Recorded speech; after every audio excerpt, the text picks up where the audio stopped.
All right, guys, let's go ahead and get started here. Thank you so much for joining us in our Nice Longer Remote Learning Series.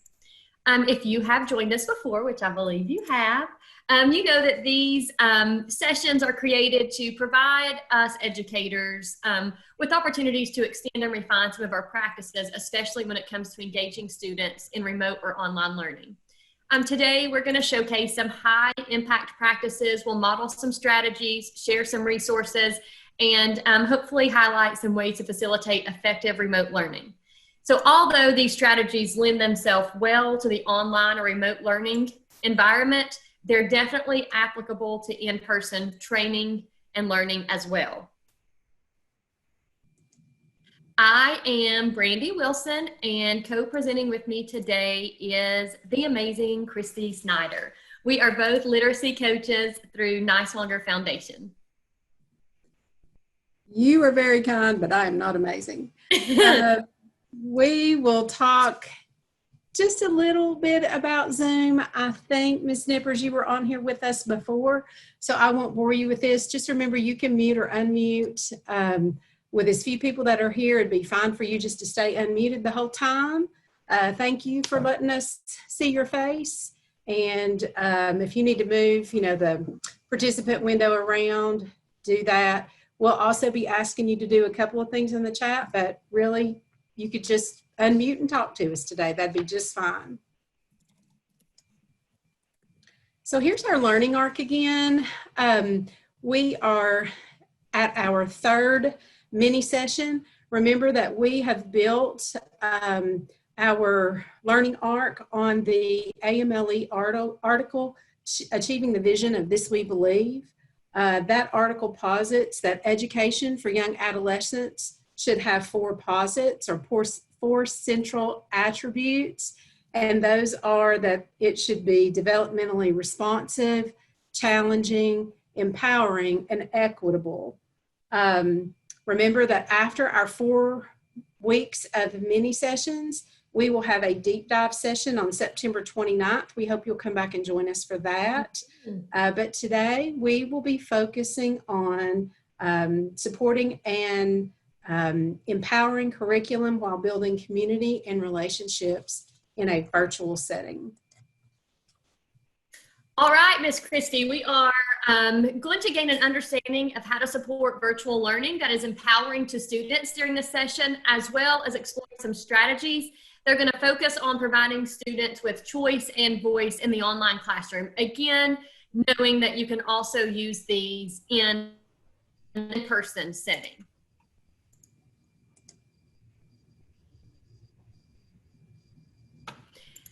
Just like students need to be empowered and feel empowered, we want you to feel the same way. So with that in mind, actually, we have created an agenda just so you can see kind of how our time is going to be spent today.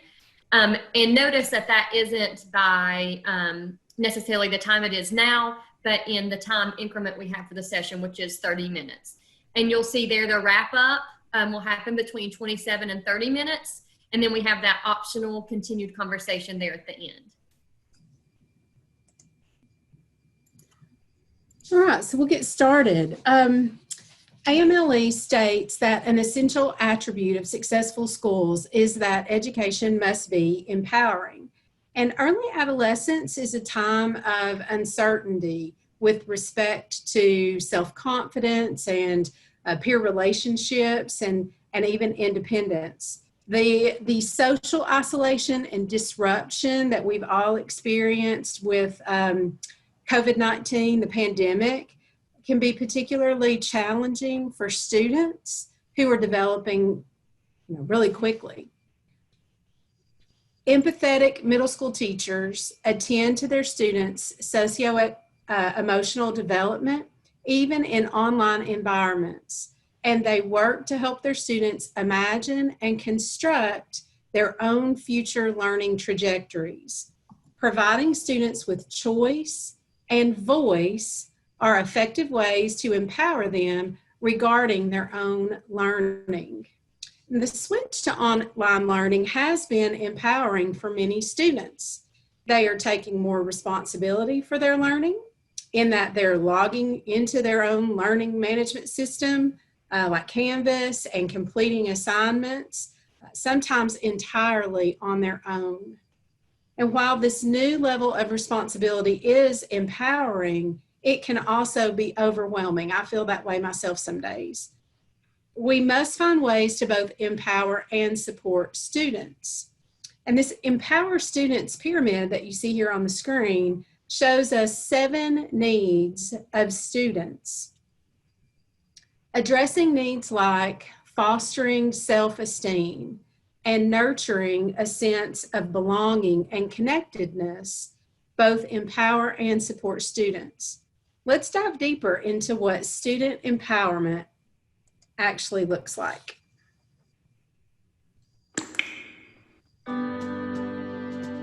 We know that it's important to move from compliance to student engagement, but what happens when we take it a step further and empower our students to own their learning?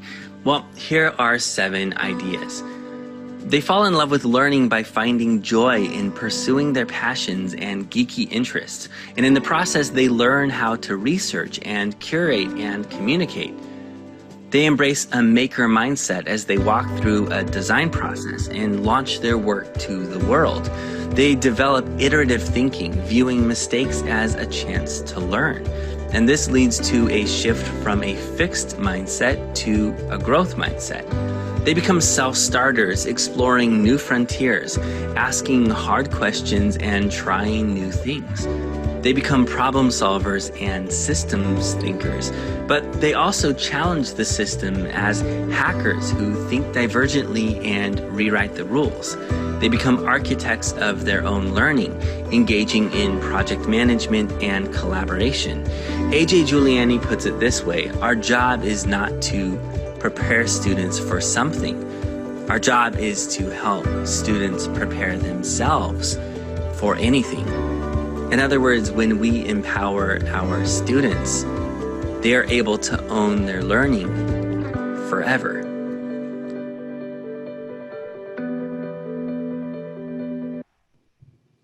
So if you were with us last week, we discussed the importance of challenging students by moving them from compliant to engaged active learners. And this week, we're taking this one step further in that we want to also move students from engagement to empowerment so that students begin to own their own learning and develop a sense of agency.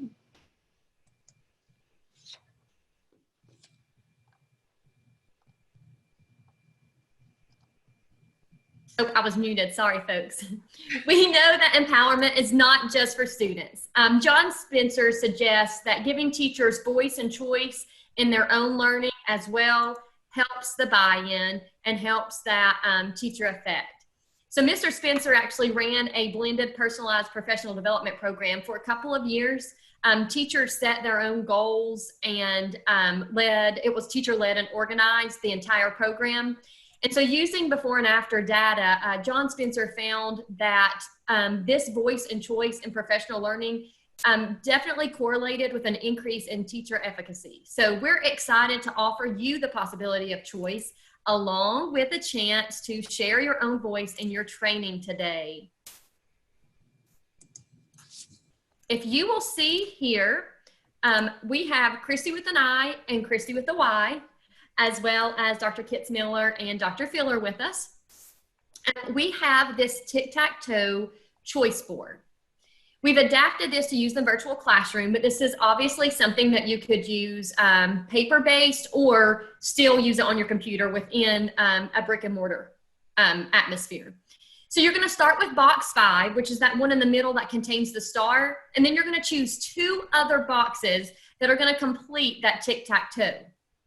We're gonna give you 7 minutes to explore all the links on here. And they contain videos or articles that pertain to student voice and choice and how that leads to empowerment.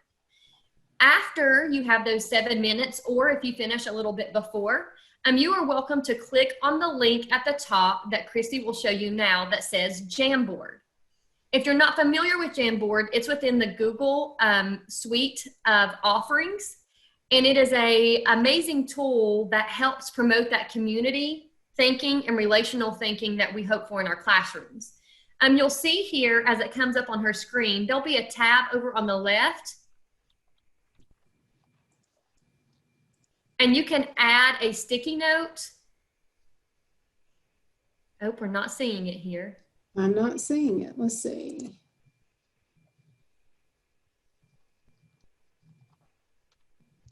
We may share mine, but there'll be a sticky note tab on the left that you can click on and add your thoughts to the board. So we want you to think about when you're considering reflecting, what exactly do you see to be empowering in the articles? Is there strategies that you're already using, strategies that you would like to share? What could you adapt to use in your classroom? And you'll see those questions there on the Jamboard. Are there any questions before we continue, Christy, on how to use the Jamboard? Have you ever used Jamboard before? I have not used Jamboard before. So I may have questions when I get there. I was trying to get the PowerPoint up so I could click on the boxes. Christy will be sharing that. Okay. Well, I did share the link, Brandy, from the chat, Yeah. but it is a view-only link. So Okay. We'll share that as well. This is the Jamboard screen, and if you'll see here, there's the sticky note where you can add your thoughts in whatever color. There's also an image option and a text box option. Okay. So pretty self-explanatory there when you can see the toolbar. Right. I'm not sure why it didn't show up on Christy. So if it doesn't on yours, just let us know and we can just make that visible to you, and we'll just do it in the chat box if anything. Okay. All right, Christy, you can take the screen and I will be happy to share the link. Okay.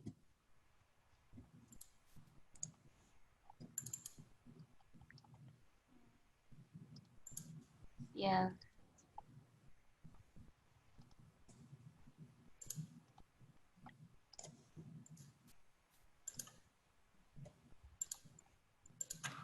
Okay, let's try one more time. you want me to click on the Jamboard link? I am going to send, that should be the activity for you. Christy, if you'd like to click on that link and open it up and let us know if that works. Is the first thing a YouTube video?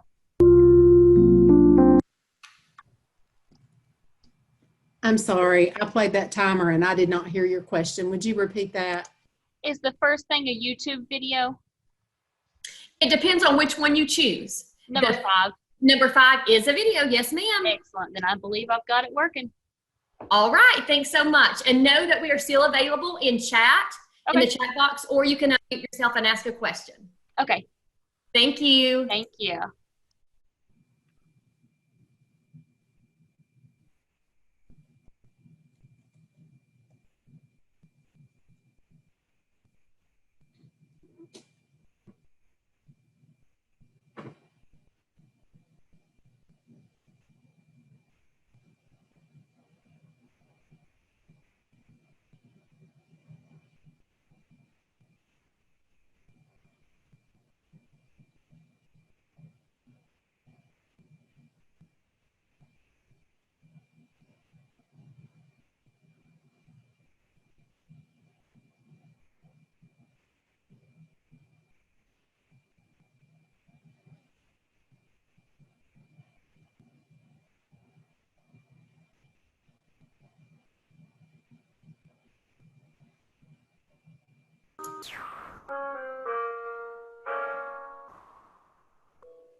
Okay, I got on the Jamboard. And it looks like I have just view only on it. I clicked on it through the link. Let's send it to you in the chat box. Okay. I am not sure it is open to everyone, but I don't know if something happened in sharing it this way. Because I've been able to click on the different ones and watch the videos. So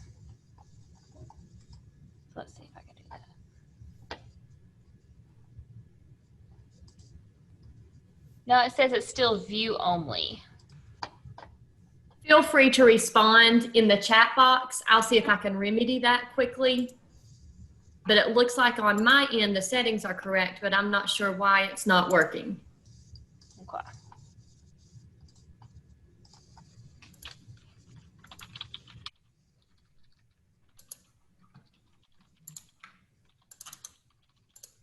If you want to try that one more time, it may work, Christy. Yes, I can do it now. Awesome. Thank you. Yay. Okay, we'll give you just a few moments to respond. Okay.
I'm loving this feedback coming in. And yes, I hope, Christy, that you were able to copy that choice board template. Did you see that on the choice board? I saw that. I'm gonna have to steal that one. Go for it, girl. That's why we're here. It's a gift, yes. Because that was awesome. I love how Christy worded that. It's a gift. I also really appreciate this. Just because you integrate choice and voice, it doesn't mean that you don't have control as a teacher. There are definitely parameters that you can set. Yeah. And I think that is something that you can outline, just like any new strategy or practice that you pull from your toolkit. You just need to model that. And that was something that me and my partner teacher were talking about. We were talking about, okay, maybe we'll have so many writing assignments and set it up to where they have to pick one, but then maybe also pick to where, okay, one of them could be an illustration. You could have all the different things, but still hit the main topics of it. Or in considering where they're all going, the end result of doing the paper could be the same, but how they get there, their pathways could differ as well. Mm-hmm. So that would be where the choice board could come in. Just like there's a little bit of control there. We wanted everyone to see the star in voice for empowerment. And then we also made it to where you got one choice and one voice opportunity to learn, as opposed to just letting you for lack of a better word, willy-nilly choose Right. your pathway. Yeah, pick which 3 anywhere. So a little control there truly does help. Is that the color coding that was on there? Yes. The choice and Yellow. voice? Okay. They were like that. different. Student voice was in the white boxes, or I'm sorry, the white boxes was student choice, Okay. and then voice was the yellow boxes. Okay. And I'll add, Brandy, that what I like about that too is that even through choice and voice, when we think about what our end goal is in terms of mastery of a standard, for example, or set of standards, everybody's working toward that same end goal of showing mastery. Just how I get there could differ. But like, so your goal for us was, what are your takeaways from your voice and choice empowerment activity? Like, we've all got the same prompt here on this Jamboard. We just all got there in a little bit different way. And we took in information in a different way based on our needs and wants and in that regard, but the end goal was the same for all of us, to respond to these strategies. To these prompts in this way. And that's what I love. That end result stays the same. So everybody will be, that final grade or grading will kind of look the same. But again, as she had said, and we had talked about, it's a different way to get there. Yeah. Now, would you do like a rubric for that? You definitely could to grade it. In this activity, I might, for lack of time sake wise, we would just have you do this, and then we could see, okay, what are their responses? What has surfaced? Even we could do this online in our classroom, or we could do this in the classroom with sticky notes on a parking lot board. Right. But I also think that there may be things where, okay, you choose 3, and there may be an activity or an assignment to do after reading 1. Please do this activity to accompany that article, or something of that nature. So there's actually some work or evidence of what they've done. Okay. Because we really want, mastery of those standards. And just because it is online doesn't mean that there's not the opportunity for grading and for actual learning. So I would really encourage you and want teachers to incorporate some sort of strategy there, in the sense of what's some way they can respond to the text. Okay. And yes, a rubric overall, if there was more time, would be a fantastic way to do that. Okay. All right, based on your experience in this session, we want to wrap up with our circle, square, triangle protocol. So the more reflective you are, the more effective you are as educators, as people in general. So circle, what questions are still circling your mind? Do you have any of those? Please drop those in the chat. Square, what about this experience or these strategies squared with the beliefs that you already hold true? Or triangle, what 3 strategies are you taking away from this experience? Or not maybe strategies, just general, what are your 3 takeaways? Feel free to answer one or all in the chat box, please.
Yes, Christy, I agree. I think connection is huge, connection to the real world, to their real lives. I think by them being able to offer their voice and opinion really resonates deeply with them in the sense that they feel like they have some say-so in what's going on in the classroom. And again, it feels like a safe place, which hence the name of our mini session is all about developing those relationships and community online while still being engaging and empowering. So with that being said, I think them having their voice and choice does make them better receptive to the information.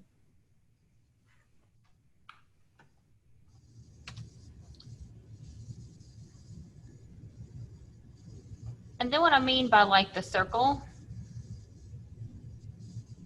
the different levels, I guess it's like, how can I ensure, like when I differentiate instruction, you know, how can I ensure that certain kids maybe would do certain ones? Ooh, that's a good question. You could also almost have different choice boards set up for different groups. So like maybe share, if you're talking link wise, share a different link with them. And then again, you know, like companies like Newsella offer those leveled articles. And so you could almost have just, okay, if most everyone could watch the video unless they're hearing impaired, and then we could work on something there. But with the leveling, you could have almost like your below, your average, and your above, and just have 3 different groups. And it wouldn't necessarily be much more work other than right-clicking to add that link in, as you would just save those articles that were more appropriate for them. Okay. Bethany or Christy, would you like to speak to that? Have any ideas to share? No, but this reminded me, you were talking about the leveled articles. ReadWorks also does that. Yes. I love using ReadWorks. So that would be a great way to accompany, to accompany that lesson. It's just doing those leveled articles. And again, like I said, just those quick right clicks to change that link and that choice board. And again, you could have just obviously we wouldn't want them to know it was low, above, or mid, but different links for them to, you know, everybody's getting a link. Right. So it looks exactly the same. And then the top would be the same. Okay. So you would just send out, it would kind of have the same, it would have the same writing on it. It would just be different depending on which kid you send it to. Yes. Yeah. Okay. Have you printed them out from ReadWorks before? The articles? Uh-huh. Sometimes I print them. I tried to do online last year. It just kind of depends on when we can get computers for our room. Yeah. But I know they changed that site a little bit, but used to, they would use the same graphic regardless of, you know, what Lexile level you chose, so that even in person, when you pass them out, you know, it didn't look so obvious that they were getting texts. I wonder if it's still the same way. I know they've changed that site just a little bit. I think I'll just add too, when we think about differentiating in that regard, still knowing that in a tier 1 classroom, everybody's expected to kind of get to that same end goal. How do we ensure that, you know, how we support kids getting there is differentiated, but we still are all getting to the same place? So it could be that the choice boards are different and you have some various, like we're talking about with this example, Lexile level text available, but it might also mean that outside of the choice board, there's a different level of scaffolding that might take place from teacher to student, or even how you're having students work on different elements of the choice board in pairs or small groups. You know, that could serve as a scaffold. I know for my son's school, sometimes they'll, in this virtual world, certain groups of kids will hang on at the end of the Zoom with the teacher for a while, and it's just an expectation that all kids will hang on at least one time throughout the week, so it's not strange that some kids are and some kids aren't. So I think that's been kind of a neat scaffold too, just to provide some additional support with whatever the assignment might be. Oh, I like that. Everybody waiting at the end, you're expected to at least once. Yeah.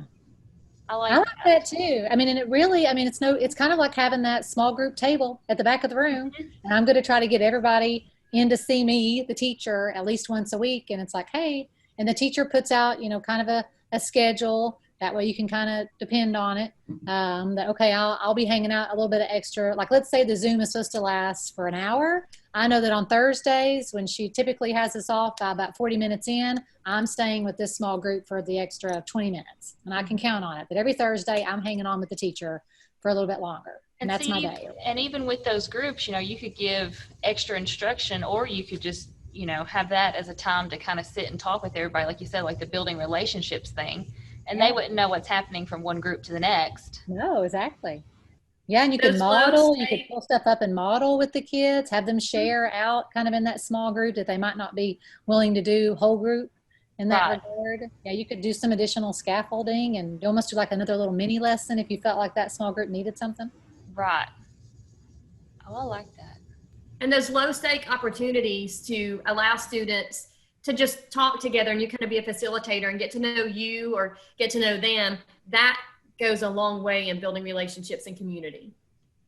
And something else I've noticed about those small groups, and he's only been in school a couple weeks now, but and I've noticed it across his classes, it's not always the same kids in the same small group. Right. I know they're being intentional about how they group students, and so sometimes it might be more of a homogeneous mix, and sometimes it might be more of a mixed skill ability type mix. So I think that's kind of neat too. That reminds me of we do CFAs with our lessons, and we have to go back through, and we go back through and kind of pull everybody in small groups that maybe didn't quite get it this lesson or not. But that would be something I think I could use that for, is going What's through CFA stand for? Huh? What's CFA stand for? It's a oh my gosh, no, why can't I? Common formative assessment. Yes. Okay, that's what I was making. It's like it just left me. Like We were it's responsible for the same things, Christy. That's okay. You knew the acronym, and that gets you somewhere. Yeah, I was like, I know what it is. It's at the end of the lesson, and we're trying to see what we got and what do I need to start with. And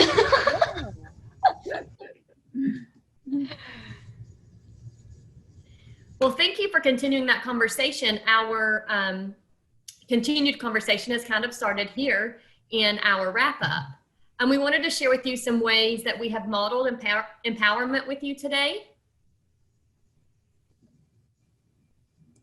Offering you the agenda to know how your time will be spent, Flipgrid, the reflection, the opportunity for peer conversations, choice and voice. And also in this presentation, we wanted you as the participant to be doing the lifting, to actually take charge and be responsible for your learning.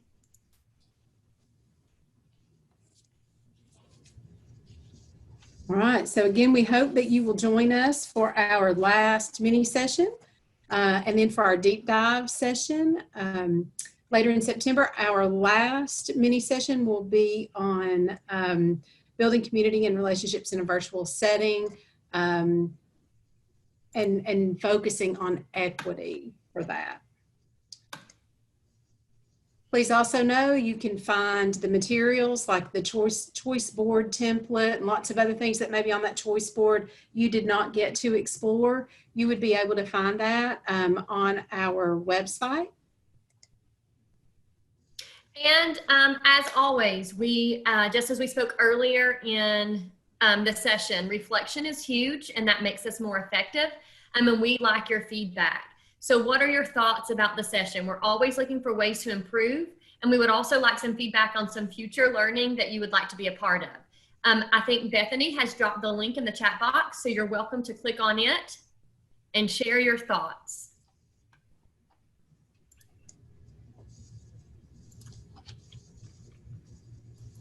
All right, thank you for being with us today. I'm sure it was kind of awkward to be the only person pretty much here, but we appreciate you for coming so much. Again, you may have someplace you need to be, so you can feel free to sign off, or you are welcome to stay with us for a continued conversation about empowering students and building community and relationships in that regard. well, thank you all for having this, even though I was the only. It's okay. It's a stressful time for everyone. It is. It is. And, I'm just trying to get, I guess my thing is I'm just trying to learn as much as I can before I have kids in my room. Yes. And a lot of online. people started this week. So it's a hard week to juggle everything. Yeah. Thankfully the system I'm a part of, this would actually be don't know if this marks our third or fourth week. Mm-hmm. So they've had some time to get their feet wet, whereas you haven't started, so you have the opportunity to be prepared. That's what I'm trying to go for. We come back, the teachers come back the 2nd, but then the kids come back the 8th. So, Can you remind us again what system you're in? Hamblin County. Hamblin County. Okay, I couldn't remember. Yep.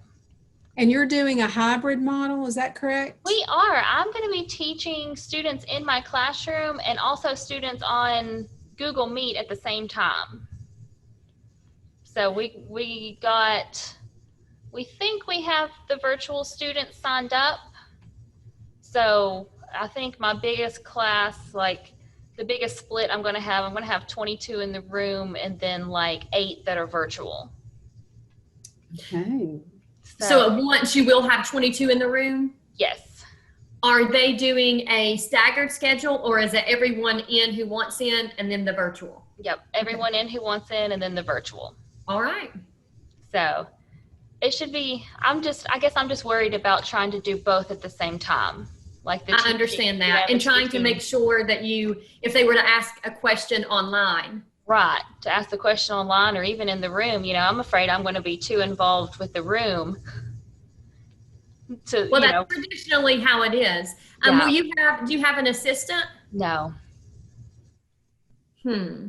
Maybe you could even empower one of your students by having them kind of be the go-to, like someone has a question, Miss Nipper, or something like that. When maybe they can watch online, one of the students that that you can rely on, and just kind of help you keep check. That's a great idea, Brandon. That would be good. I hadn't thought about that. What technology will you use? Like, will you have a desktop computer or maybe an iPad that you could kind of have in your hand while you're I've got a desktop computer, and then my camera is actually my Elmo. Okay. So that's why I was messing with it earlier, trying to figure out kind of how to look at the screen and have it, because I had it sitting at the side, and I was like, well, if I look at the camera, I can't see the screen. And if I look at the screen, I don't look like I'm looking at the camera. So I've got it like balanced on my speaker. So I have a question for you. Will you be sitting at your desk during instruction time? Well, see, that's the thing. I don't know. Because would be a question, because if that's the case, then you're kind of tied to your desk like you are now. And so even though everybody's in the room, it would still be kind of a virtual atmosphere. I'm assuming they would have to have their technology as well. Right. I guess it would differ if you were standing in front of the room to have that extra set of eyes and hands or ears to kind of facilitate that online response from students. Yeah, that's what I'm worried about, is because typically I'm up, in the room walking around. I don't even stay at the front, And now I'm like, well, if I'm trying to walk them through it virtually, then I'll have to be at the computer. So that takes that in-person kind of out of it. So I'm still trying to balance it in my head, how I'm going to figure this out. What about a swivel or some type of technology that could follow you around? You know what I mean? I'm trying to think. Yeah. There are schools that are maybe trying to use swivels in some regard, or Have you heard of those, Christy, the swivel cameras? What school are you, Christy? Meadowview Middle School. Meadowview Middle School. Okay. So I wonder, you could try to find some resources and send it your way. I don't think swivels I think it's also tied to some other type of device though. Like you set like an iPad up and then you have a swivel and there's something you wear so that it can follow you and it'll know where you are and it can pick up your sound. You know what I mean? That kind of thing. I'm pretty sure that's what John shared. And Chrissy, John is our director of technology. And I'm pretty sure, Bethany, when we were in a meeting, he had shared that. Like you wear something on you that triggers it to move and follow you. Oh, okay. Oh, that would be cool. That is awesome. Would be an awesome resource. Mm-hmm. You all have school iPads or like an iPad cart or something? We've gone to mostly the laptop carts, but that's what the students, that's what we'll be checking out to them. Yeah, for sure. Is the laptops, which is really good. We're glad that students are able to get their hands on that technology, but access isn't everything. They, of course, would have to know how to use it, how to utilize that technology, have the internet to meet with you. That's what we're doing the first couple days. They're wanting all of us to kind of do expectations, internet safety, how to use it, to get them used to it before we actually dive into curriculum a lot. We had a coach who had shared some feedback with me on a particular school that she met with, and the teachers were stressed to the max. Mm-hmm. And they were so worried about getting everything uploaded into their online platform so the students could log in that first day. And then they had to take a step back and breathe for a moment, because the coach went in and kind of asked in reflection, like, if you were in class, what would you be doing the first few days? Right. Would you have Procedures. them sign into curriculum? No, you would be modeling your expectations for those students. And so sometimes I think we are just so bound by getting things done and preparing ourselves and our students that we kind of forget, because this looks different for everyone. Oh, and yeah. This online learning looks different than last year's end of year online learning. Yes. Thankfully. Yes. Yeah, I like what we've got this year with the Google Classroom. Lots of people are using that as a platform. Are you guys going to be using Google Meets or Zoom? Google Meets. Okay. Yep. Which Are your we've done students familiar a with it few. at all? Hmm? Are your students familiar with that at all? We're going to do a virtual open house before school starts, Oh, that's a great idea. and we're going to do a meet with it. We've set up our classes, so everybody's going to do a meet with their first period class. So that'll kind of give them that first little experience with it. And it's going to be 2 hours, so that way we've got a little bit of time there to really look at it and show them how to do it and everything, and go through some of the procedures that we have and all that kind of stuff. The little things that we take for granted, like the chat box or being able to respond, or the extensions that come with it. Oh, yeah. And of course, you don't know exactly what device the students have.